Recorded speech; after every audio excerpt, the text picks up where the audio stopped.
গোটেই ঘটনাটো এতিয়া শেহতীয়া কি তথ্য আছে? এতিয়া এই শেষৰ আছে কালি ৰাতি আমি 3টা-4টালৈকে একেলগে আছিলোঁ, হাই কমিশ্যনৰ লগতে বহি আছোঁ। জুবিনৰ ভায়েকজন আহিছে সন্দীপন গাৰ্গ আৰু সিদ্ধাৰ্থ আমাৰ তেখেতৰ মেনেজাৰ, তেখেতসকলক বডিটো এতিয়া সমজাব আৰু এতিয়া হেৰি হ'ল কি বুলি কয় অটপচি কিবা হৈছে, প্ৰচিডিউৰটো কমপ্লিট হৈছে। হাই কমিশ্যনৰ ফালৰ পৰা আমি লাগি আছোঁ যাতে বেছি ফৰ্মেলিটি কম কমাই পেলাই লৈ যাব পৰা যায় আৰু এতিয়া নিবলৈ ব্যৱস্থা কৰিছে বুলি হাই কমিশ্যনে জনাইছে। 6:30 বজাত আজি সন্ধিয়া এয়াৰ ইণ্ডিয়া হৈ পেলাই দিল্লী যাব। ডাইৰেক্ট নিয়াৰ এটা চেষ্টা কৰিছিলে চৰকাৰে, অসম চৰকাৰৰ হিমন্ত বিশ্ব শৰ্মাৰ কথা পাতি আছে হাই কমিশ্যনৰ লগত। চ' চাৰ্টাৰ্ড ফ্লাইট হয়তো ডাইৰেক্ট নোৱাৰিলে। চ' এতিয়া আমি টিকেট ইহঁতি আনিছিলোঁ কাটি দিব। এয়াৰ ইণ্ডিয়া ফ্লাইটত 6:30 বজাত এই দিল্লীলৈ যাব, দিল্লীৰ পৰা হেৰি কৰক। আমি এতিয়া মৰ্গতে আছোঁ আৰু আমি ভায়েকজন আছে আৰু সিদ্ধাৰ্থ তেখেতৰ মেনেজাৰ, তেওঁলোকেই আছিলে গোটেই হেৰিটো।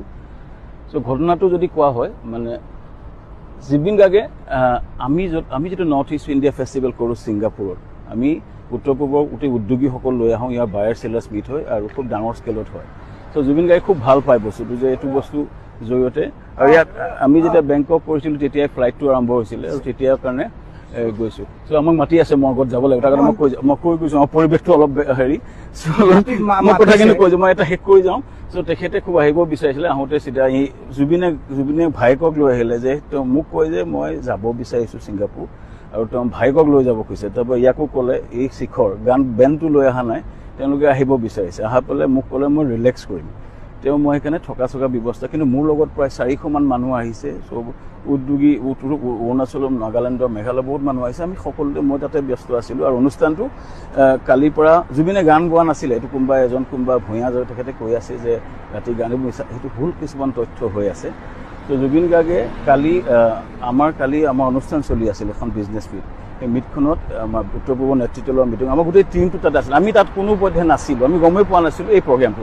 এই প্ৰগ্ৰেমটো ইহঁতি কোৱা মতে জুবিন গাৰ্গে নিজে ঠিক কৰিছিলে হেৰিয়াৰ পৰা, এইটো কি কয় গুৱাহাটীৰ পৰা অসম সমাজৰ লগত লগ লাগি তেখেতসকলে কালি এটা প্ৰগ্ৰেম কৰিছিলে। আৰু সেই প্ৰগ্ৰেমটো আমি গম পোৱা নাই, কাৰণ মই আছিলোঁ বেলেগ ঠাইত, আমাৰ অনুষ্ঠান চলি আছিলে আৰু প্ৰগ্ৰেমটোত 12জনমান অসম এছ'চিয়েশ্যন আৰু শিখৰ, সিদ্ধাৰ্থ, ভায়েক সন্দীপন তেওঁলোক গৈছিলে। আৰু গৈ থাকোঁতে মই যিটো গম পালোঁ ইয়াৰ মুখৰ পৰাই বেছিকেলি তাত তেওঁলোকে সাঁতুৰিবলৈ গৈছিলে। সাঁতোৰ দত নহয়, এইটো এটা চিম্পুল সাঁতোৰত আছিলে বুলি। তেতিয়াই তেওঁৰ হয়তো কিবা এটা ক্ৰিয়া হৈ পেলাই যিটো ঘটনা ঘটিলে। মই আছিলোঁ আমাৰ উত্তৰ পূবৰ নেতৃত্ব, আমাৰ গোটেই দল, আমি কোনো ইয়াত যোৱা নাছিলোঁ। কিন্তু গোটেই অসমৰ মানে আপোনাক দোষাৰোপ কৰিছে যে আপোনাৰ নেতৃত্বত আহিছে জুবিন গাৰ্গ আৰু আপুনি এই দায়িত্ব ল'বলৈ এনেকুৱা ধৰণৰ কথাবিলাক কৈছে। মই এটাই ক'ব খুজিছোঁ, শেখৰে কথাটো ভালকৈ ক'ব। জুবিন গাৰ্গ নিজে আহিছে, সি ছিংগাপুৰত নিজে আহিব বিচাৰিছে, ইহঁতক কৈছে আমি আহাৰ মই কাৰো হেৰি ক'বলৈ যোৱা নাই, যোনটো সঁচা কথা এইটো কৈছোঁ, এইটো টাইমো নহয়। এইটো আমাৰ জন্মাষ্টমী আগদিনা, চামখানত জন্মাষ্টমী আগদিনা আমি 2 দিন আগত গৈছিল।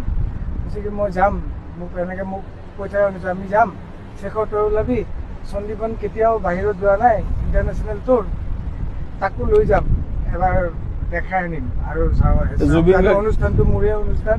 আৰু পৰহি দিনা যোনটো ষ্ট্ৰীট গান দাদাৰ দেখা পাইছে, টিয়াৰ্ছ অফ হেভেন্স গাইছে, তাতে যোনজন আৰ্টিষ্ট আছিল তেওঁকো ইনভাইট কৰিছে আজি যোনটো হ'ব লগা অনুষ্ঠান, যে আপুনি আহিব মোৰ অনুষ্ঠানলৈ, আমাৰ নৰ্থ ইষ্ট ফেষ্টিভেল, মই তাৰ ব্ৰেণ্ড এম্বেচেডৰ, আমি এৰেঞ্জ কৰিছোঁ, আপুনি আহিব, এনেকৈ কৈছিল। সেই বস্তুটো তাতকৈ আৰু কি ক'ম আৰু একো গমেই নাপালোঁ। যোনটো বস্তু নৰ্মেলি গৈছোঁ, আমি ইয়াতে আহিছোঁ ফুৰিব, কেতিয়াও নাহা জেগা, যেনেকৈ কয় চবেই তাতেই যাম। পানীত সাঁতুৰিব নহয়, পানীত যাতে এক্টিভিটিজ আছিল সেইখিনিয়ে।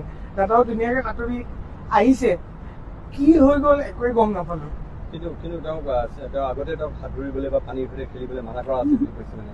সেইটোতো গম নাপাম মানা কৰিছিল নে নাই।